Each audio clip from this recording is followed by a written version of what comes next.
Are you ready for the ultimate bikepacking weekend adventure?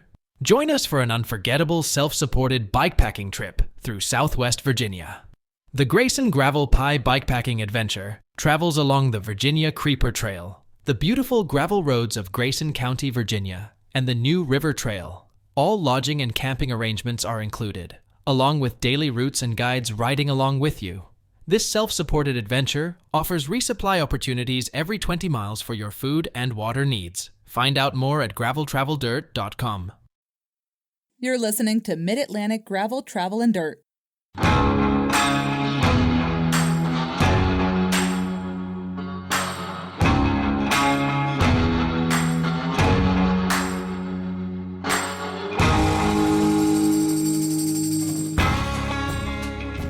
Hi, everybody. I'm Brian. And I'm Joey. And I'm Jess. I'm Bruce.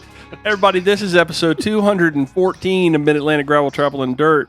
If you're new here, this is the podcast where we talk about gravel bikes, adventure biking, bikepacking, bike camping. Tonight, we're going to talk about taking pictures of bikes. We're taking photos of bikes. I guess people, that's bikes, everything. Bikes, people, events. Experiences. And just playing bikes, because joining us this episode, Mr. Bruce Buckley, action sports photographer extraordinaire. Is that a pretty good? Is that how you wanted us to introduce you, Bruce? Yeah, I mean, I sent you the business card, so it sounds like you read it straight. Thanks, guys. Now, we're super glad that you're here to join us tonight. Before we get to the meat and the potatoes of the program, I have got some discount codes to share on either the Salt Stick website or the JoJ website. When you reach the checkout, use the code LOVEYOUBUY to take 20% off all your items. Over at Cutaway USA, use the discount code GTD20 to take 20% off your order. And if you are in... Hold on, stop. Whoa, I just got a backup sign. Our Cutaway store is open really quick, but that code does not work for that. Oh, so we have the GTD Tech jerseys. Tech jersey that we didn't release last year, but that's in the Cutaway store. Yep, it closes Sunday at 10. But the discount code doesn't work there. Because it's already discounted. Yeah, we've actually already applied the discount. The discount for Cutaway is on any of their regular awesome bib shorts, cargo bibs, or anything like that. So thank you for that clarification, Joey. And for letting people know that they can go order their tech tee. Yes, please. Please do that. If you're in the market for a new hydration pack, check out Orange Mud. Use the discount code FF23RAINS to take 15% off your order. I am going to have those discount codes and the links in the show notes so you can go check them out there. Now, Bruce, when you're out on the course taking pictures of folks, do you hydrate with any electrolyte stuff, or do you carry any little food bars to keep yourself going, like JoJ or Salt Stick? Oh, geez, you're going to put me on the spot with your sponsors. Those all sound delicious. No, not at all. Really I'll put it this way. No. If they are offered at an aid station, yes, I am definitely... Well, I do bring stuff, but yeah, aid station food. I know aid station food pretty well at this point. I'm kind of a connoisseur, but I can be a little picky. So sometimes I bring my own stuff. We're gonna revisit that. I want to follow up on that. That actually, there's some follow on questions to that one. And don't feel bad. Most of our guests don't know who JoJ or Salt Stick are at all. So. I don't even know. I do know Salt Stick.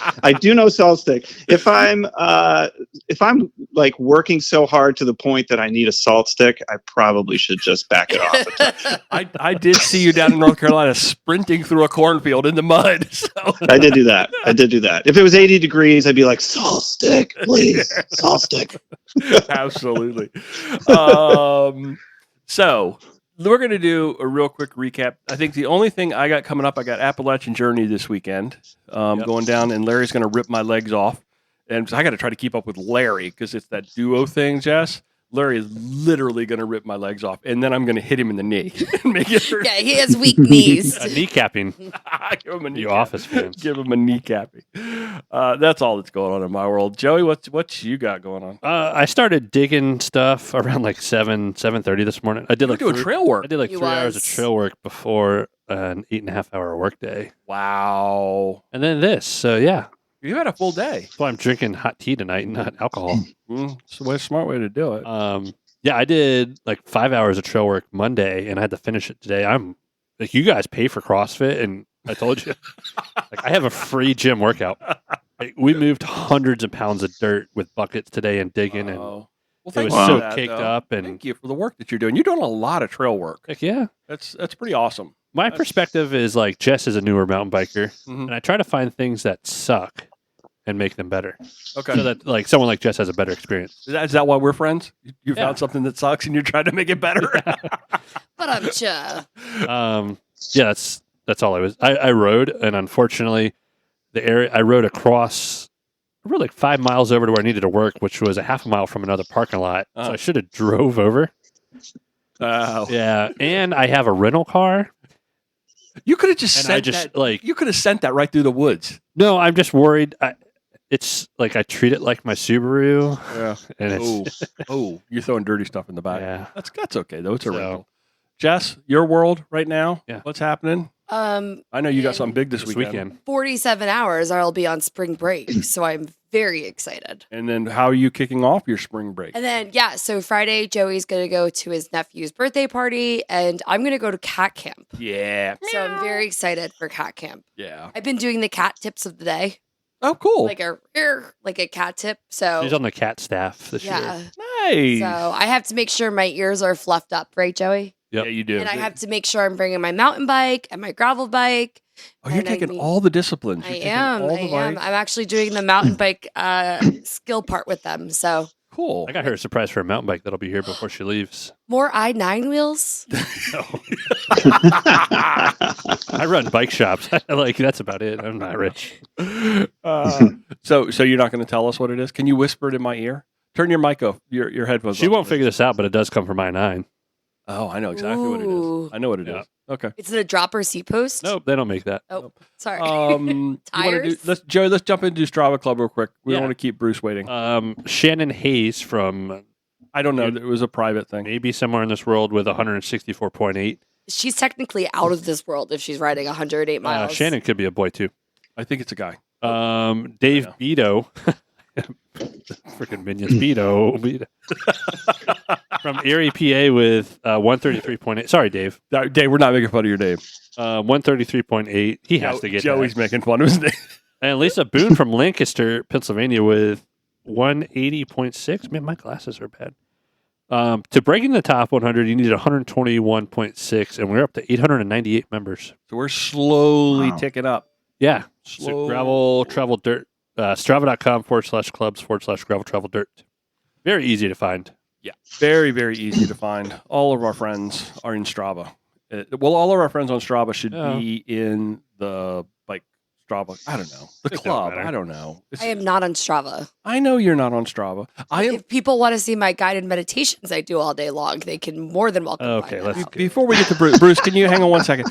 Jess, I want to Sure. circle back with you. I have been looking high and low, and I emailed Strava support and asked them if there was any way that the leaderboards could contain hours. That's good.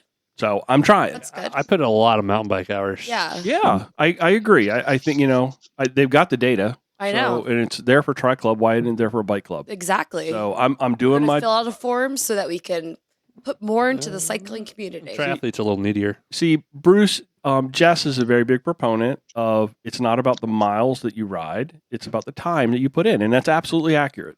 It's 100%. I 100% agree with that, especially when you're considering road bikes versus mountain bikes. How much, yeah. 5 hours on a mountain bike versus 5 hours on a road bike, how much the difference in mileage is significant. I mean, Yeah. was it a third?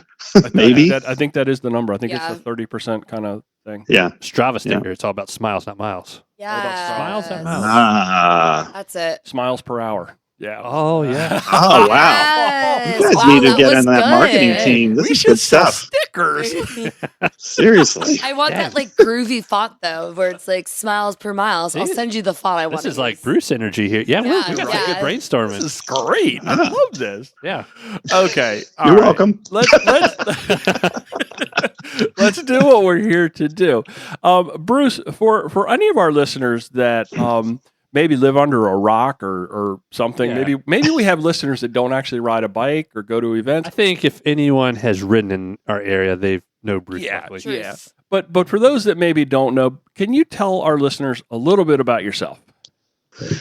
Sure. Well, name's Bruce Buckley. I am a photographer most specifically a sports photographer. It's not the only thing I do, but it is what I mostly do. And specific to that is mostly bikes. So, Nice. yeah, I do a lot of events in the area that people might know me from. I also do work for brands. I do work for teams. I do work for individual athletes, both here in the Mid-Atlantic and around the country for different projects.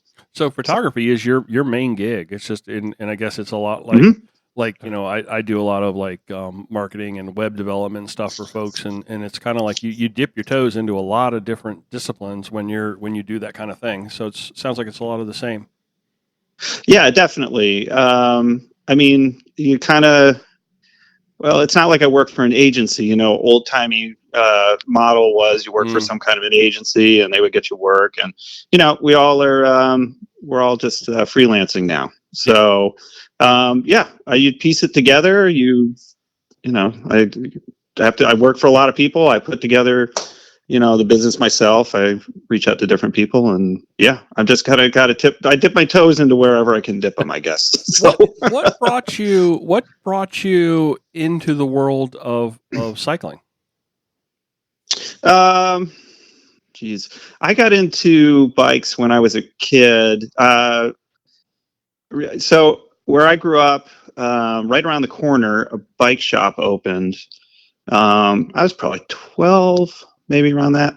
And yeah, that guy was just great with me, just allowing me as a 12-year-old to just walk around the corner and walk into the bike shop and just hang out. And then I just became that shop kid and then got a bike. And I grew up in the country and I didn't have a car. And so bike got me everywhere. And I could, you know, bike just was opened me up to the world. And they had, you know, of course, in the bike shop, they've got all the old, you know, Tour de France winners and just, you know, the great Italian cyclists, et cetera, et cetera. So, you know, I just kind of learned about the world of cycling, a lot of great cycling photography, if I think back on it, up on the walls there. And anyway, so yeah, I picked it up. I actually did a couple of races as a junior, and I kind of let it go during college so I could do other things in college, and then picked it back up right after college. And then I've raced from right after college on through till, I don't know, my last race was probably 8 years ago. Wow. So yeah, so I was doing that. And when I got out of college, it was, so when I, you know, as a junior, it was road bikes. And then college, it was mountain bikes. And then I learned that there was something in between, which was cyclocross. And then that kind of was a sweet spot for me. And actually then gravel came around. I don't know how you guys, I'd be interested in hearing how you guys kind of got into gravel. But, you know, for me, I was racing cyclocross. And a friend of mine, Steve Fife, he is a guy who just lives near me here, and we used to train together. And, you know, he came up with the crazy idea that, hey, if we're already training for these races and we're doing base miles instead of doing long miles on roads, why don't we go do these awesome gravel roads that are out in Loudoun County, which are not far from us. So we would drive out to Loudoun County. We'd ride, we'd do our base miles on gravel, and I just completely fell in love with it. And gravel really wasn't a discipline at that point. It was just, you know, I hadn't even thought about it. And then we had cyclocross bikes, so rode cyclocross bikes on gravel, and that seemed to work out a lot better than road bikes, and it was more fun than mountain bikes on gravel. So, you know, there wasn't any gravel races. The problem is I never got to race any gravel. It kind of was, that percolated after, you know, really after I stopped racing. But anyway, that's kind of the path through cycling. And then at some point there, I married that, you know, love of cycling with photography, and here we are. So cool. Do you still ride it all though? I do, but it's tough because you know, I can't really ride on weekends. Yeah. It's hard to, you know, so it's more like, you know, I get my rides in during the week. And you know, I got some people I can ride with sometimes during the week. I do miss out on you know, the big group rides and all that kind of stuff. So I ride on my own a lot more, but you know, I still ride. Yeah, and I take my bike when I travel when I can. So yeah. How far do you actually end up? What's the furthest away you've gone for a cycling event to photograph? Oh, jeez. Are you out of Northern Virginia area? I am out of Northern Virginia. You know, I just said Loudoun County, like everyone would realize that was right next to me. I'm in Fairfax County, so in Northern Virginia. Yeah, and then so Loudoun County right next door, which has great gravel. I've shot in California. That's about as far out as I've gone. I've not shot internationally. There's some. Well, I've shot in Canada, but there's some complications with shooting internationally. But also, there's a lot of really great shooters in Europe. So, as much as I would love to go over and shoot in Europe, they've got plenty of people they don't have to, pay travel and board to go do that. So. And honestly, why would anybody want to travel? What a hassle! What a hassle that is. I can't imagine actually boxing a bike up and going somewhere with it. I can imagine it's the same thing with cameras and all that gear because you've got a bunch of stuff that I'm sure checking all that stuff you pull your hair out wondering if it's all going to get there in one piece, right? Oh yeah. Absolutely. So bikes don't go when I get on a plane because I've got enough other things to deal with. So but if I'm driving somewhere, the bike might come. But yeah, I mean, my gear, I'm really particular about. It's a whole thing about logistically, but I keep my most important gear stays with me on the plane. I don't even want to, check it at the gate or anything. I'm pretty particular about that. I'm the same way. It's hard to bring a bike onto. I've done it though. No, get out of the way. It'll fit in the overhead. Yeah, right. I've shipped bikes, but that's when I know I'm going on like a bike trip. We're going to do Moab, which I used to, go to Moab every year for a while, and you would ship the bikes out there. So what? Yep. So I mean, I think carry-on's the best for everything. But what? So what type of gear are you shooting with? I am a long-time Canon shooter, and I'm still shooting. I don't want to get too wonky into the gear stuff, but I'm still shooting the DSLRs as opposed to mirrorless cameras. That was my next question. Yeah. Yeah. Well, the thing is that I have the top of the line DSLRs, and I'm sticking with Canon. And Canon really has some fantastic mirrorless cameras now. They really are great. They actually haven't gotten all the way to that flagship level yet. They've sort of started with consumer, and then every year they get a higher level. It goes the smaller the number, the better it is. So it's they've got the R6 out, the 5. They have a 3 now. They have not done the 1. And when the 1 comes out, then it really changes. But anyway, I have my DSLRs. They work. I think they're fine. Many people ask me about that, and I say, I don't know. Tell me, do you look at my photos? Do they look like they don't keep pace with other photos? I mean, the quality of the photo, is it lacking? Because if it is, then I should probably get new gear. But heck no. I can't imagine that most people. I mean, I couldn't tell you I couldn't tell you the difference between a picture taken by this type of camera versus that type of camera. It's just all about composition. Yes, and right. And the art behind it. You can tell the difference between a phone. Yeah, well, yeah, okay. Yeah.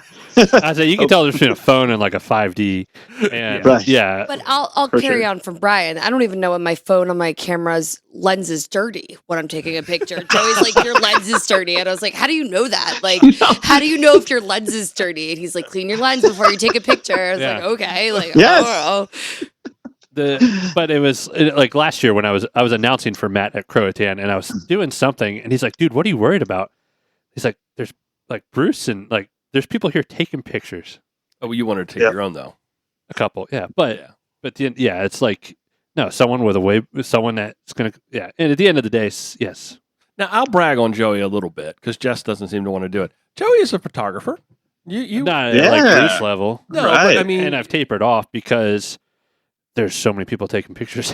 But I've seen your stuff hanging in restaurants down in Solomon's and really? That's awesome. I've seen Joe. I'll brag on Joey here just a little bit because we live in a beautiful place and he documents it very well and he's got an eye for it. So So And it's That's- fun. Like, I know when we go to events and we're like, go back and look at the pictures of the event, it's the same thing. Like, when we're doing our little group rides in Solomon's, it's fun that Joey documents the trip on his camera as we are riding through just our normal, regular group ride. So it's very tough to ride with. I don't ride with my 5D. I ride with a little mirrorless. Yeah. 'Cause I'm afraid of crashing. Yeah. And I mean, breaking that makes down. sense. I'm not afraid of breaking my bike. It's my camera. Well, you could easily replace a bike because you work at a bike shop. Yeah, It's a little but tougher with a camera. so Well, it's like this. The saying is the best camera is the one you have with you, right? Exactly. yeah. Yeah. so Whatever you have. sometimes a phone does work, Yep. and it's No, it amazing does. It's great. what like her iPhone, whatever 14 does compared to Mhm. even the last one. And yes, the Yep. best one's in your pocket. You know, the thing is, when we were down at Croatan, I looked back at the pictures I took. I took like 4 pictures the entire weekend, and I don't. Same I don't know- here. I don't know what it was. It was something about it. And Bruce, you were there. You saw it. It was just a really special $150 this year. It was moody. It felt different. Yes, it did, which is great. I mean, I like that because I don't need to shoot exactly what it looked like last year. It's like, oh, great, this is a whole new look, a whole new take on everything. So I was really excited for that. Yeah. Yeah. Yeah, like I said, it was a moody year. Like Yeah, the weather, it which definitely was. But the it was blue also dirt like- stuff isn't. And I think, Joe, you touched on it when we were sitting around a campfire that night. It was like everybody that I would text or talk to is actually sitting in this circle right now, which it was very Mhm. unusual. Yeah. In that, I mean, like, I don't think I touched my phone for like 2 days. And when you don't touch your phone, you don't take any pictures. Yeah. So I think that Mhm. was my takeaway. Was like, I just totally disconnected from my phone this year down there for some reason. And it felt really good. But the nice thing is there's 45 pages Yeah, exactly. of stuff from Bruce. So like, But look at those cat ears. Yeah. Those cat ears Sorry, are guys. on point. No, it's like, beautiful. God, my cat ears look so good in that picture. Like, I think that's the coolest part about seeing pictures is like, you know, in the moment, I'm like, you know, I'm the happiest when I'm on my bike. So when somebody gets to document pictures of me on my bike, it makes me feel really happy about myself because that's like my true happiness right there. You know, and I've seen Bruce at some low moments. I mean, I remember seeing him at Loudon. And I was like the last person. I was the last person. And I just went to the aid station and they're like, okay, 8 more miles until you're back. And then I saw Bruce and I was like, how much longer? And he said, 8 more miles. And I said, that's what the people back there said. And I rode like 10 minutes right now. And I was fuming. So it must be really cool to see people during a day Yeah. or the good people like documenting joy and like people who are like suffering. Like, I think that is like, how cool do you think it is to like capture people's joy each day? Oh, it's amazing. It's a blessing to be able to do that.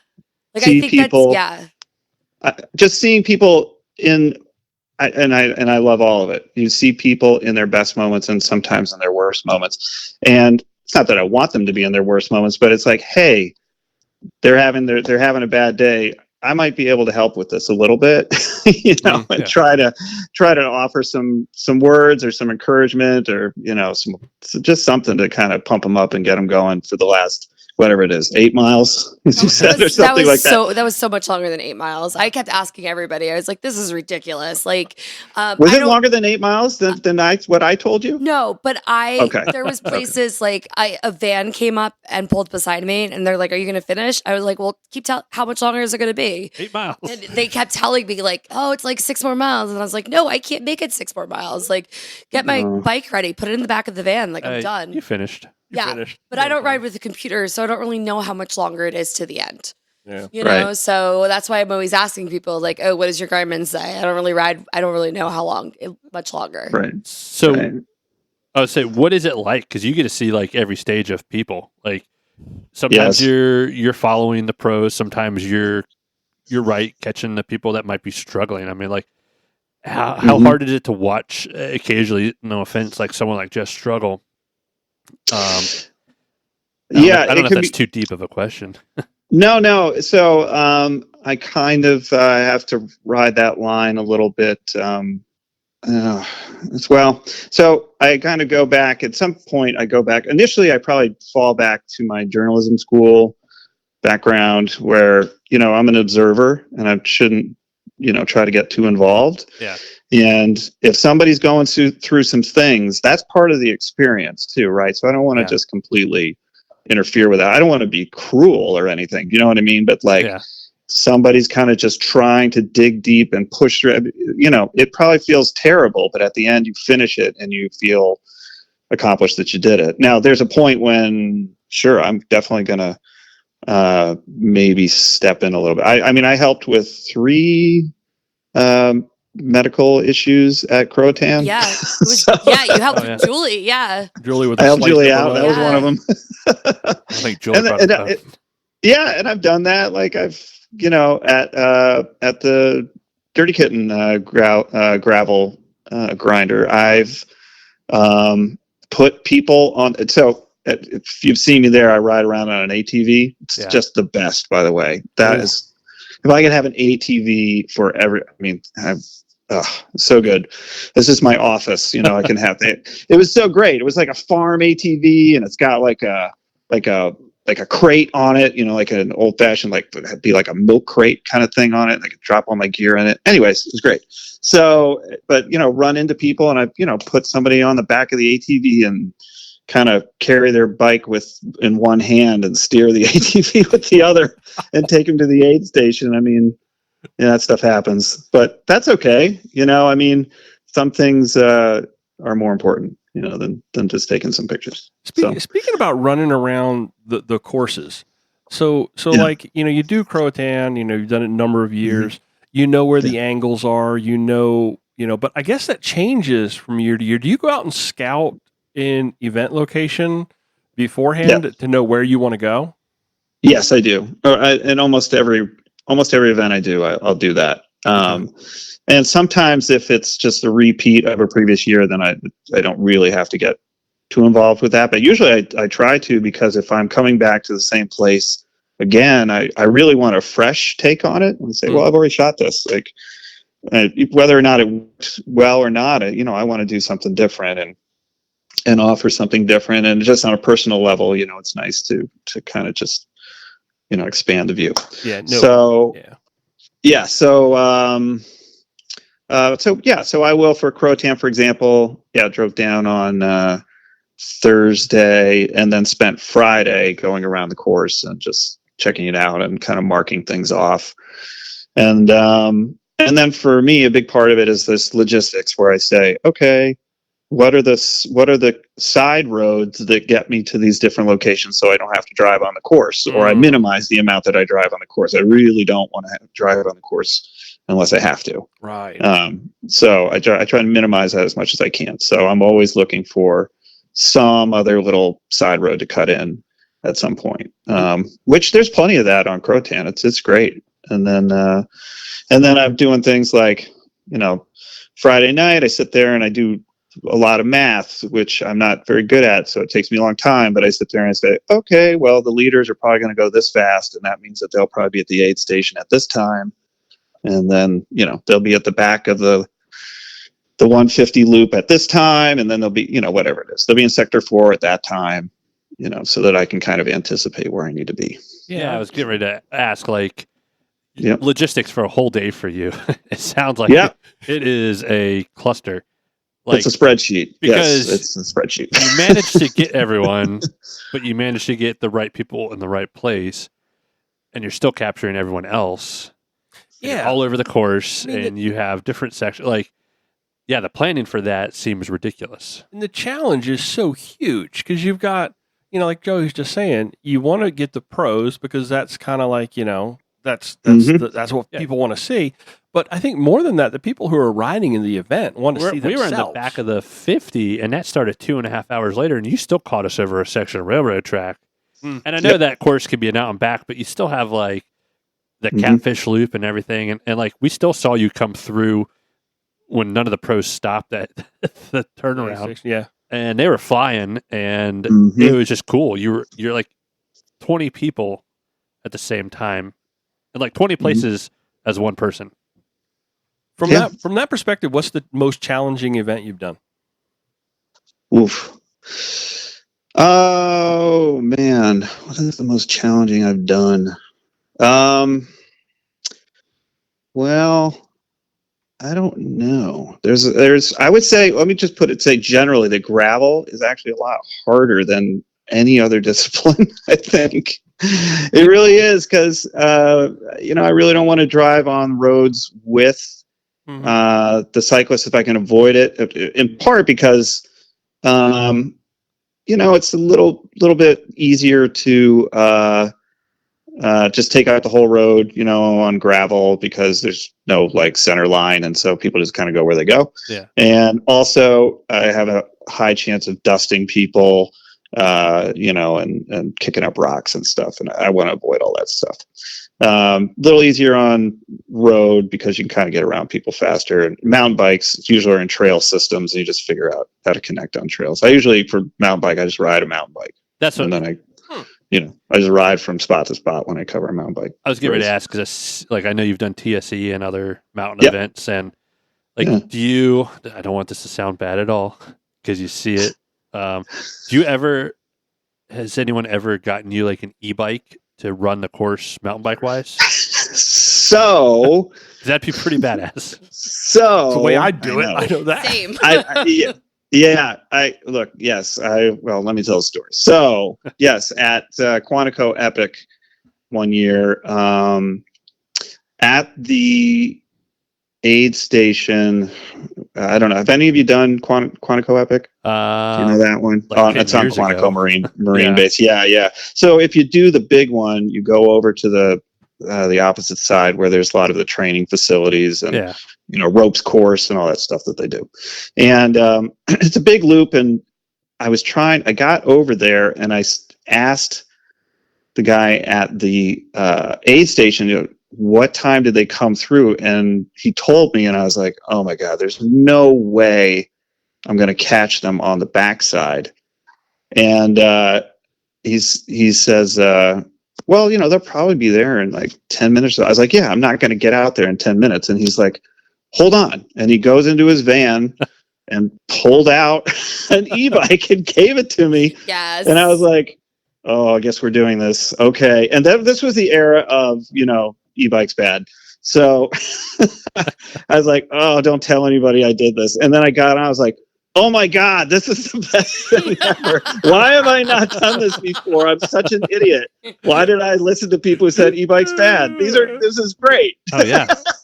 Absolutely. And you know what? I covered, I was probably going 20, I was maxed out, whatever I was going, 25, 28 miles. I don't know what I was doing. Going crazy fast down a bunch of like fire roads and stuff. And yeah, I made it 10 minutes, caught him on the backside of the course. So nice. Great. Nice. Yeah. I would love to have that. Yeah. I have thought about that seriously. And I'm not saying anything against your riding abilities. No, it's nothing to do with that. No.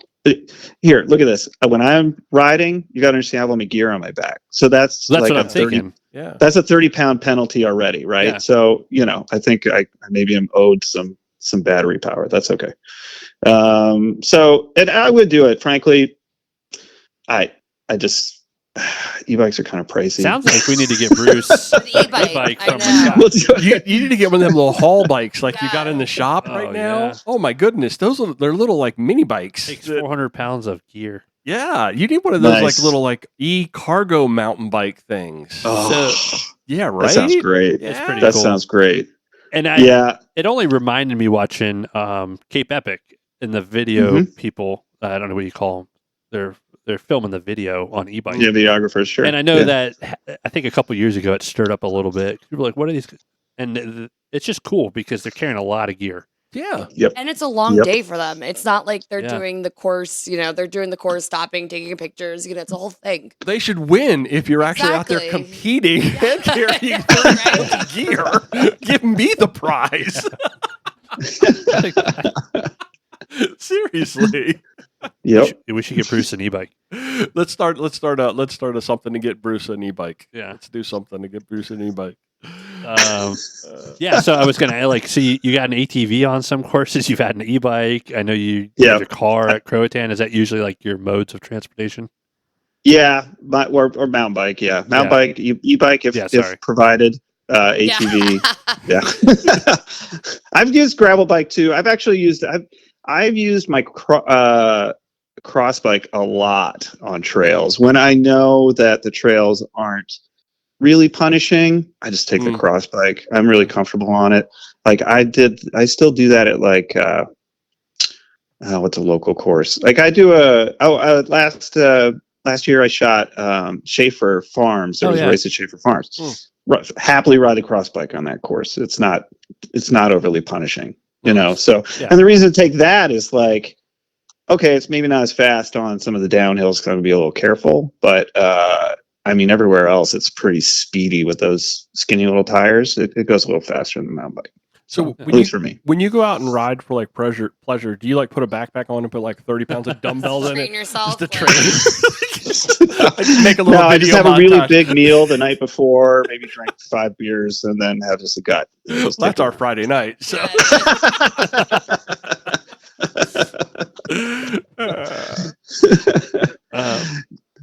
That'd be fun. Yeah, that would be fun. I think I wrote a list of questions, and I'm not as free flowing as Brian. And I think we kind of already hit on this one. And this is, I think it's a big thing everywhere. And like we're in an environment where everyone has a camera now. Yeah. Whether it's a Sony mirrorless little thing or their phone, or I mean, how do you navigate that? And I don't know how I'm. I guess what how do you get the edge on like everybody else's pictures? Yeah, like are you and you're shooting a whole event? Like I'm using Croatan just because we were there, and like it's I don't. So I think what you're saying I'm not as good as you doing this, Brian. In this day and age, where everybody's out self-documenting, everybody's carrying a GoPro, everybody's carrying a camera, they're self-documenting, and then you show them these photos, and it's like, okay, you know, support your photographer. We are big proponents of support your race photographers because you're out there doing this thing. Thank you. But like, I haven't bought my Croatan photos yet. But if everybody's out there sort of like documenting their own experience, how do you drive them back into that? You know, you know. I think is that kind of what you're asking, Joe? Yeah, it's like the other day there was a big wave of like you. Everyone knows that was a Bruce photo. Everyone's Facebook and Instagram blew up when you released your album. Oh. Okay. From my point of view, like I don't know, I'm in the bike industry, and so I have all these people I follow, and it's just like everyone's popping up, and like I could tell that that's a Bruce photo, not a Brian. Oh, that's cool. Photo. Oh yeah. Thank you. Could definitely. You just have. I mean, it's your own style. Like I think maybe I paid more attention to photos than most people, but cool. Thank you. That's great. Well, no, I do. I guess it's a style. Yeah, I have a look I go for, and if people like it, then yes, please purchase photos. Well, I think the coolest part is all the people that were at Croatan. Like Brian sent us pictures of on your website. He's like, "Oh, look at this one, page number, this one." Like because, and I think that was really cool. So Brian got to, send us our, what pages we were on of like going over the railroad tracks. And then That's Alex awesome. messaged me. It was like, "Oh, look at this one. Bruce got you in your tent." And it's just, I think that's the coolest part. I think our friends were already there. And now we're sharing it again via your pictures. Like we're sharing our pictures in our group messages, like, "Oh, check out this one Bruce got on you, page 23, So it's very exciting. It's very exciting to see the event from somebody else, from an observer being out there of how the day looked. Because that's really cool. Nobody's going to capture a picture of me better than a professional photographer on course that's doing something like lining up the railroad tracks to get those shots of people crossing the railroad tracks, or getting those shots of you crossing the cornfield, or bombing the mud face down in Sector 4. Nobody's going to get that. You can't. There's just no way. There's just no way. And maybe, that thing, Jess, you were just talking about with the, how there was like all of that. And Joe, you were just talking about that, like sharing of the pictures. I almost feel like that's a continuation of the spirit of gravel. I don't know that you get that from a road community where it's like, go look at all the photos that I've never seen that happen. Road racers are a little weird about that. Yeah, but you definitely see it all the time in the gravel world. My pictures on bike look better than my pictures running. So we're just going to take that for what it is. We're just going to say that, I'm much more photogenic on my bike, like catch me, Jess, catch me in my cat ears. There you go. Well, Jess, let me tell you, it's not just you. So I used to photograph marathons for a while. I did a lot of work for Rock and Roll Marathon. Oh, yeah. And I shot for them around the country for a few years. And which is why I think the first time I saw you, you were in your St. Jude's. And I was like, St. Jude's. And that's how I knew. I was like, oh, we always saw those red or those sort of maroon, like jerseys, basically, that you guys would wear. And but anyway, so no, it's really hard to take a good picture of people running. The body does really awkward things. There's you could take 30 shots within a second, and there's one of them that looks good, and 29 where parts of your body are not where they're supposed to be, and they're kind of folding over in weird ways, or they're just your lips have gone back behind your ears. I don't know. It's just weird. Your whole face gets weird. Your body shape gets. So it's hard. I still shoot a lot of frames for bike races, but man, when I shoot marathons, you just have to spray a lot because, oh my God, you get some pictures where you're just like, is it human? This person's supposed to look like this. And wearing a St. Jude t-shirt. I don't know. I'm not 100% sure. So tell me, you just sparked a question in my mind. How many, just ballpark it, back of the envelope kind of math, how many pictures do you think you took at Croatan? So Croatan, which by the way, I have to give credit out to my buddy, Ben Christie, who was helping me out down there. I couldn't do all of those. That's way too many photos for me, but it was 11,000 total between the two of us. Wow. It was 11,000. Oh, yeah, that's why they came up on Wednesday.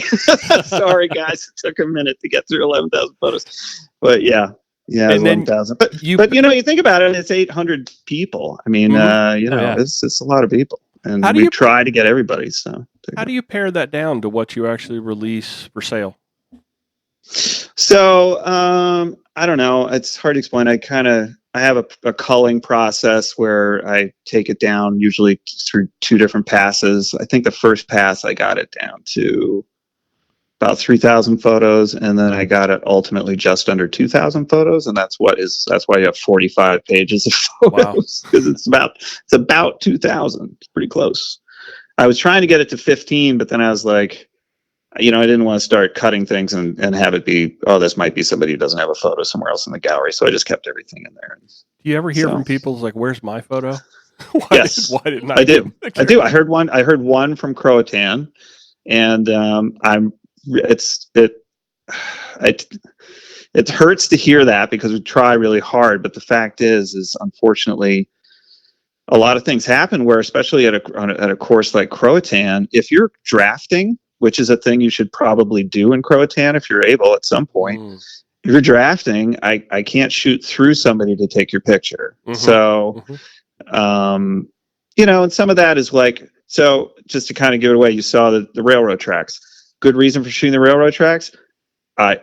There's nobody, you're not blocking the view of anybody else, right? Yeah. Mm-hmm. So that's a little trick. Just shoot it from the side when it's a big pack, because then you get everybody that way. Right. So that would be a reason for doing something like that. But when you're shooting them head on, if you're drafting and you're doing it well, I probably can't see you. So yeah. So yeah, I do miss people, and usually that's the reason. It's almost always that reason. So every now and then I miss focus on something, but usually that's the reason. You can just leave them on red. Just read it, acknowledge their existence, and be like, thank you. I appreciate you sent this to the universe, but I'm going to choose not to respond to that. And that is what I do to some middle schoolers. I acknowledge them. I know they're there, and I just leave them on red. Thank you. Oh my gosh. She was teacher of the year last year. Everybody. Were you? I can tell. That's good. The student on unread. Yeah. Oh wow. Because read the most messages. Good. At least you read. I mean, a lot of exactly. I acknowledge their existence and I acknowledge their presence, and I just leave it on read. It's better if I just don't respond. Sometimes that's all you need. Exactly. So we, like I said, Bruce, we are very much, we preach the gospel of support your race photographers. Thank you so much. And Thank you. I'm hopeful that it's something that's obviously worthwhile doing for you. So it's something that pans out. I mean, you always worry that you just see so many people just share the watermarked photos, and move along. I think from your perspective, when I look at those photos and what I know that went into them, to spend $10 for a photo is like nothing to me. But I guess for some people, it's But let's think. I mean, and the way I look at it, like, how much does your gear cost? Oh yeah. How much of your time to go down there? True that. How much of your time to go through those photos? So $10 is freaking cheap, or whatever it's it nothing. costs. It's actually nothing, isn't it? So, and I think Bruce, you had emailed me because I was buying photos before the entire gal. Before Man, you were on it. You were one of them. I was like, oh, yeah. Watching. We also made sure Brian clicked through all 45 and didn't miss a picture. So he sent us the watermark one so that we knew that they were what page they were on. So we didn't have to go through all of them. But supposedly Brian has a lot of time on his hands. And but I called him. I called him on it right away. I'm like, Brian, I've only uploaded 9 pages, man. You gotta come back. And I'm already buying. Well, I wanted to get. I knew that there would be I was hopeful that there would be a picture of Chris and I wanted to make sure to get that for Chris, because that was Chris that works in the shop with Joey. This was his first century. First event, first century, and he only found out he was going like a few weeks before the event and really hadn't trained for it. And so I said, Chris, if you're going to ride this thing, I'll ride it with you.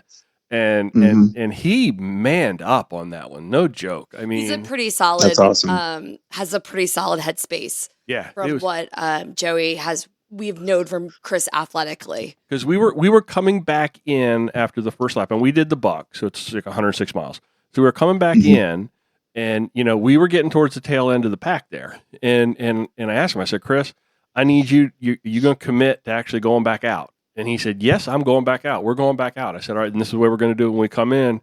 We're going to move quick. We're going to get ourselves back out. And man, he did. He just jumped right back on the bike and off we went, when a lot of people were bailing on the turnaround at the speedway. Yeah. Did Chris get a photo? Oh, yeah. Oh, you got some good ones of Chris and Brian together. And the best thing is, that's awesome. Yeah, good. You captured the happiness that's going to go. Yeah. That's awesome. Yeah. And I'm telling you, it's one of the best things that's come about with social media. Obviously, I get tagged on a lot of stuff, and I want to go see, someone tagged me, so I check it out. And, I get to read some really amazing stories from people about their races. And some of the best ones are the people like, this was my first ever race, or my first ever century, or whatever it is. And then because it's so special, they talk through the importance of it, and, how difficult it was, and how they challenged themselves, and all the work they put in. I mean, it's just, and then, sometimes they'll say thank you to me for capturing that moment, and it just makes that so worth it. Awesome. That's rewarding. That's amazing. Really, really That's rewarding amazing. to be part of something like that is really rewarding, because I think to myself, that is a photo that they'll hang on to potentially forever. They might put it up on their wall and just look at it every day. And, it might look like 20 other photos that I took standing there, in terms of how it's framed, because they're not all unique completely, but it's special to that person. It's very special, and I just like being part of that. So. It could be something they were working towards for a very long time, and it could be the pinnacle, like you said, of their thing. So just to be a part of somebody's journey is so incredibly rewarding, either if you're out on a bike or probably taking pictures of their bike, just to be like that small person that like said them something encouraging, or like in your case took that picture. It's just so cool to be a part of other people's journeys. Absolutely. And yet there's a lot of people too who they're coming back from something, right? They're overcoming something. So maybe they had tragedy in their life, or something personal that happened, and they're overcoming that. And those stories are just really moving to me.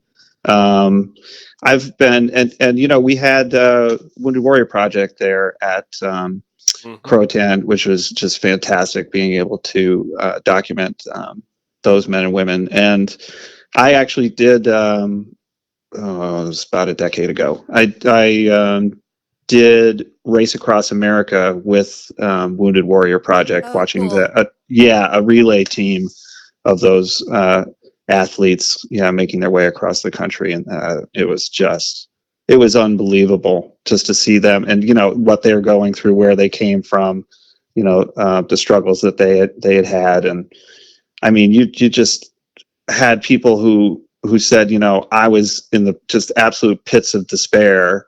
And, I don't want to get too dark, but, they were just in a really bad place. And then training for RAM, for Race Across America, brought them back into the world again. Just that stuff still gives me chills to think about it. That's cool. That is really cool to be just a part of that. That's amazing. That's amazing. Yeah. That's awesome. That is awesome. Yeah. Again, I feel really blessed to be that just have even a tiny bit to do with someone's journey. Like you said, that's a great way to put it. I was going to ask, what's your favorite thing to I know what you're doing, but your favorite thing out of all this, but it sounds like a lot of it for you. I don't know. It sounds very. Sounds like that's it. Yeah. Yeah. I think what I just went through is probably the most meaningful. I mean, the connections I make with people, whether it's a direct connection or where I meet them and speak to them or have some kind of exchange with them, or just that I have just provided you with something that is meaningful for you. That's a connection on some level. I think that's way deeper than anything else. And I don't want to sound, this probably sound weird, but I've shot pros, obviously, worked for teams and all that stuff. That is meaningful in sort of an athletic pursuit sense, right? Mm-hmm. And just for professionalism, with what I do with my job. But honestly, I just love those kinds of stories I just outlined before. I mean, those are really deeply meaningful. I know when I was flipping through the galleries, and you have obviously the front end of the galleries loaded with the pros, and they're muddy and they're gritty and they're in it, and it's really cool to look at. And then you progress through the gallery. It's almost like a story, because then you see the hundreds and you see the pains in the face, but you see some people who aren't pros, who aren't out there doing the thing. And then you get into the 50s and you see people that the smiles are there, and it's just, the gallery itself tells a story. And I think, Jess, that comes back to a little bit what you're saying with that whole sharing concept of the entirety of the gallery. This sounds absolutely ridiculous, but it's the reason why I take so much pride in putting on my Dirty Kitten jersey or my St. Jude jersey, is because I want people to see that's who I am. That's who I am. Awesome. I'm a St. Jude hero, and I support these amazing women in what they're doing in their cycling thing, and having pictures that document me wearing those means a lot to me. Cool. That's awesome. That's so great. That's probably a great note to wrap things up, I think. Well, and my cat ears are just the great so note adorable. is I bought our 2 photos really quick, so I wouldn't forget of Jess's cat ears, because I am a horrible procrastinator. Bruce knows that from me messaging him. There's a picture of Joey in the dictionary under procrastinator. But then he gets mad at me when I tell him more than once, and I'm like, well, you didn't do it, so I'm just gonna keep saying it, and then I get nagging, and then I keep a notebook in my pocket now. So I have developed a Bruce specific series of this or that questions tonight. Bruce, I'm certainly hopeful that you're going to stick around. Sure. And Jess, I will tell you, you and I are just going to say an answer, and we're not going to. That's my life. But Joey and Bruce will actually have meaningful answers to these questions. Photography. Okay. So first item on this week's this or that, and Bruce, you're first. You're Jess, then you, then me, and then Joey. Wrap it up. Black and white or color? Oh God, thank you. I wish I had shot Croatan in black and white. I mean, it was so moody, but I'm a color guy. Yeah, I love color. I really do. I mean, black and white is perfect for certain situations where it's really super gritty and like you said, moody, and I love it for that. But color. I really love color and working with color, and it's a whole thing. Jessica? I love black and white cookies. You know those What? cookies you get at the diner? I knew this was They're going to so happen. good. They're my favorite cookies. Like They're Eaton Park, so like the ones you amazing. get at Eaton Park. Yeah, exactly. Yeah, Oh, like they're geez. half black and half white, Yes. and they're Yes. my favorite. And when my So stepdad good. and I had a fight, we would like cut the cookie down, like, and we would share the part because I like chocolate and he likes the vanilla side. But I love black and white cookies, so I'm going black and white. Awesome. And I also really like cookies. I like to live it full color life. So I'm going to go Yeah. with color, Joey. Oh, I could start preaching like Croatan and black and white. Yeah. The stuff I did take, it was just perfect. And there's not there's like Bruce said, there's specific things that just you it need makes it color and then the grittiness and the moodiness of black and white. Yeah. I just Mhm. I just got some film back from like 2 years ago today that I Oh, just cool. scanned in. It was all black and white. Nice. Joe, you take some nice black and white photos. I know you've done a lot of bike stuff, like group ride stuff in black and white, and it's cool. It's fun. Second And item. Go by ahead. the way, we're talking about professional photos, like Mhm. like, which is digital. You mentioned film, and like I shoot a lot of film for my personal work too. Well, so I um, love black and white film photography. I love it. Look at that! I just scanned. Oh, that is I cool. just got that today. Yeah. And actually, that leads into our second this or that, film or digital. Oh, film. Wow, Yeah. right on. Jessica? Film. I don't know. I like the only time I remember film was like those cameras, like that you would like shoot like Not a cookie. no, it's not a cookie. I like cookies. It's the cameras that you would take pictures of and then you would develop them, but you didn't get to put like the film into it.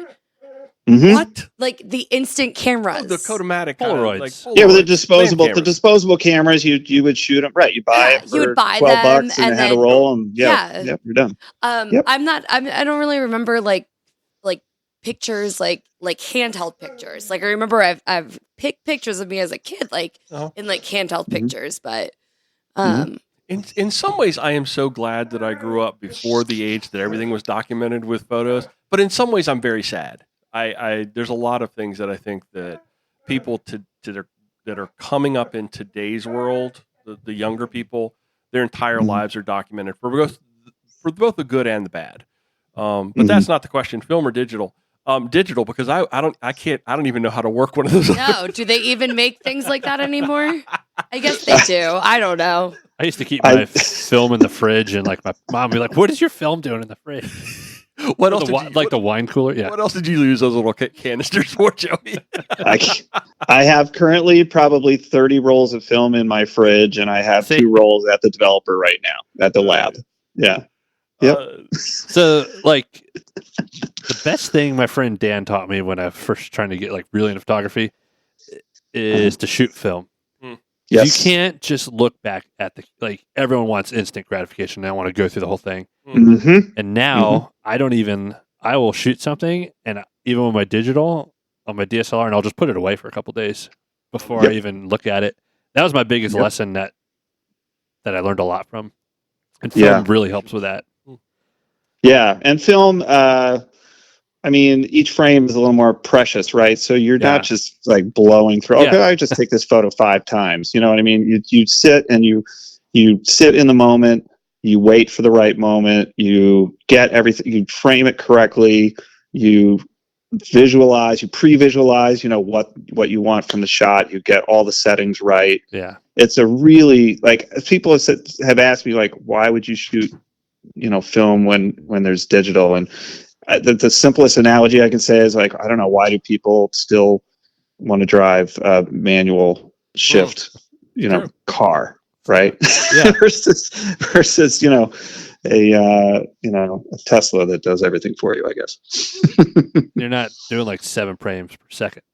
Yeah, it's got to be right. Or you're taking pictures of Rivians and it's going on their website.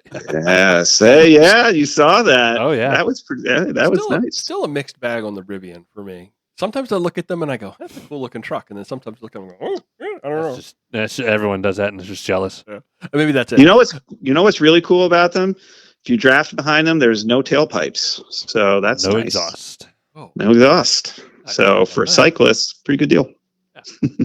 Okay, third item, and maybe this one probably jumps out of our realm a little bit, but video or stills? Oh, me stills. Yeah. Jessica? The reason why I like making my TikToks each day is because I get to realize like when I see it at night, I get to like relive this like really great day. So like I took videos of like, Joey and I doing something, or I took videos of Croatan, and then at night I get to put like all these pieces together and do a voiceover of like this really fun day my husband and I just had. So it like makes me realize like how grateful I really am. Like, even though like, my depression can be really bad and I'm struggling with my anxiety, like there's all these things that I still get to be grateful for each day. Yeah. So that's great. I mean, I don't know, a little bit of both maybe, but I like I'm getting into a little bit more of the videos now. Well, so could I ask, what is it in the video that you're capturing that you're not getting in the still? I don't know. Maybe Joey throwing like Sour Patch Kids at me, or that's like, true. That's a good one. That's fair. I don't know. I don't really. Sometimes it's eating cookies. Like last night we ate crumble cookies, and that was delicious. Well, I'm gonna go with stills, because one of my favorite things to do in downtime. I everybody has gotten into this thing where fish pictures. You look at like Instagram, right? Everybody likes to look at that. But one of the things that I think is really cool is I will go back into my iPhone, because I've got 25,000 pictures in my iPhone. Rookie. But I will look at like a specific. I'll go to the geographic like thing. I'll look at a map. And I'll look at some place that I visited, and I'll go back and almost kind of relive that. I don't think you can do that with video. That's fun. And you see people in a different time, and you see people in a different, stage of life. And I just think it's really cool. I think stills collectively can tell a story better than video can, because video is so, I don't know, in today's YouTube world, everything's kind of produced and it's like boiled down to this 5-minute thing. But I think stills, when you kind of begin to go through and immerse yourself in them, tell a story a little bit better. I may have got a little too deep. No, I was getting ready. No, that's not too deep. That's where I'm at too, is you're immersing yourself in that one image, which allows you the time to stop and just really take everything in, right? Yep. When you are watching it as a video, you're probably just focused on the thing that's moving, right? And you'd forget about all the other things that are going on. It just grabs your attention, and I don't know. Stills are literally stopping time. You're literally freezing time. Yeah. And I just love that. You just stop and you just can take it all in. Ingest it. You can really digest the smiles per hour. Trademark. Miles per hour. GTD. Well, you guys both like said it. You're almost like told what you're supposed to see in a video. Correct. And pictures are timeless, and everyone's going to interpret. Man, I'm tired. Interpret that picture however they want. It's timeless, and you're going to have a whole different point of view. But when you watch a video, you're like almost forced into spoon-fed the story. Yeah, totally. And you can make out however you want on the picture. You can make whatever you want of it, and it's just there. That's cool. This may have been our most meaningful this or that ever. Yeah. Well, because like a picture of Chris. The longest one. I'm sorry. No, it's perfect. No, the Wawa Sheets debates is like a running. No, thing. no, We're not going there. See? Not going like a nice picture of Chris that I'm going to put on the wall. Right. Like everyone's going to see that differently. Someone might walk in and not know that was Chris's hardest bike ride he's ever done. Well, Chris is going to walk in and he's going to relive that. They would if they saw some of Bruce's pictures from later in the day. Yeah. Of Chris. You know what I mean? Those early ones, man, he's right there. Those later ones, his eyes look about as big as the moon. Okay, last item for this or that. Shoot a wedding or shoot a rainy bike event? Is this a real question? Yeah, it's a real question. It's a real this or that. I have shot both, and I haven't shot a wedding in a long time, and I'm really trying to avoid that ever again. So yes, I would love to get just soaking wet and have to like drop all my gear into a vat of rice so it all dries out and doesn't corrode. Yes, I will take that any day over a beautiful wedding. Yes. Jessica? Well, I like our wedding pictures. They're nice, right? I mean, right? Like they're nice. We have a lot of wedding pictures. They kind of just live in a Google Drive. We don't really like print them for anybody, but we just have them. But my bike pictures are nice too. Okay. They're better than my running pictures. I'll sure tell you that. Those are terrible. But Yeah. I mean, I like the bike events I think Joey and I met on a bike. We love riding bikes together. It's our favorite thing to do together. Bikes brought us together. Why not bike? Why not share pictures of our favorite thing we do together? I don't know. I'd much rather go to a rainy bike event than a wedding any day of the week. What about Grinder Nationals? Yeah, I'd even take that. Even that sucked. Yeah, that sucked. That day sucked. That was a tough day. That was a day. That was a put all my gear into a bag of rice day. Yes, that was brutal. It was just like I was just wearing the rain. It was just, it wasn't like driving rain. It was just constant misting. Oh man, it was rough. You took a picture of me that day. I think it was the only time I smiled the entire day was when I saw you. Probably because you saw me and I looked ridiculous. I must have looked like completely miserable, and you're just like, well, look at this guy. I think everybody there looked completely miserable. It was insane. But you know what? I think I was really happy with a lot of those photos. I mean, I know that people had tough days, but man, as a photographer, you kind of live for those opportunities. It's really unique. Yeah. That's a unique day. And you know what? I don't want to take away, by the way, from all the great wedding photographers out there. It's just that's just not who I am. It's just not who I am. And I also don't want to take away from all of my friends who I've shot their weddings. I loved shooting your weddings. my bet is they aren't listening to this. So yeah, you're probably. Oh, I did love those weddings. You know what? That's really what I ended up doing. By the way, not to make this any longer this and that than it is, but like shooting for friends. Because why? Because I feel like I'm part of it. Like I'm giving back something to these people. I know it's way more meaningful for me. Like I've really enjoyed shooting some weddings for friends. But if I had to just do that every weekend for people it's just not who I am. You've probably developed, you've been doing this a while now, so you've probably developed a lot of relationships in the bike community. So there's probably a lot of that feeling that kind of bleeds over. So yeah, for sure. And I would say that probably 90% of the weddings I've shot are bike people. That's fun. Yeah. Yeah. Joe, you didn't get a chance. I am the total opposite. Oh no, I'd rather shoot a rainy bike. Okay. But and I stopped doing stuff for friends. Oh yeah, because they're like weddings. If you have never dealt with a bridezilla, and I started, typical checklists and signatures, and and they're going to come back to you if it's not right. Is that still a thing today, bridezilla? Because I know when my daughter got married, it was like we totally went with someone. I mean, she was my English teacher from like 15 years ago, but I didn't want anyone I knew. Well, I'm not talking about the photographer thing, but it was like when she was planning her wedding, she was like, "We're having barbecue. It's going to be outdoors, and I'd love for it to be at a barn." And those were like her three criteria. Always get something signed off on that one. Nothing else mattered. You're set up for failure. You're not going to get the right moment.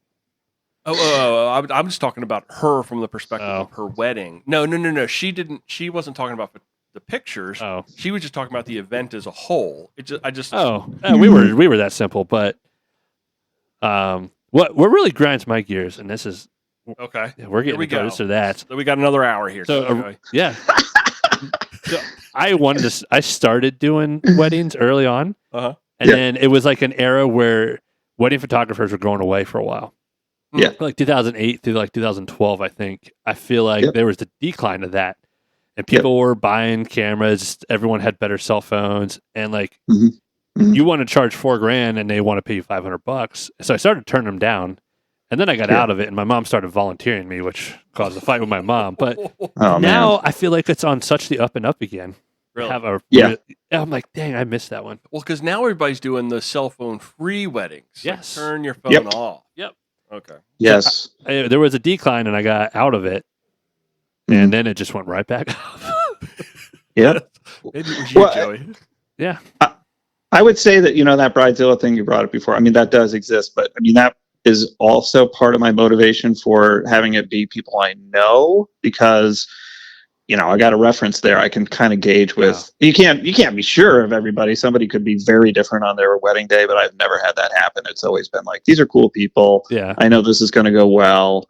And, somebody I don't know, and then it turns into an ugly situation. No, thank you. And I also don't have a lot of friends, so oh man, keep my friend circle small. You got a lot of bike friends. Joey You got does a that lot by of bike choice. friends. He does it by choice. Too.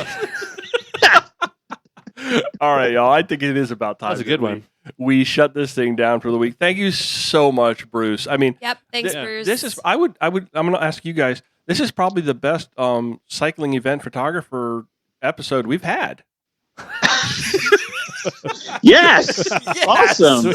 We're gonna get a Dundee for that. I'm sorry, who's second? No, you can tell me offline. That's okay. Ooh, there is no other. Thanks everybody for listening to this episode of Mid-Atlantic Gravel, Travel, and Dirt. If you've enjoyed the podcast, maybe consider joining our Patreon family.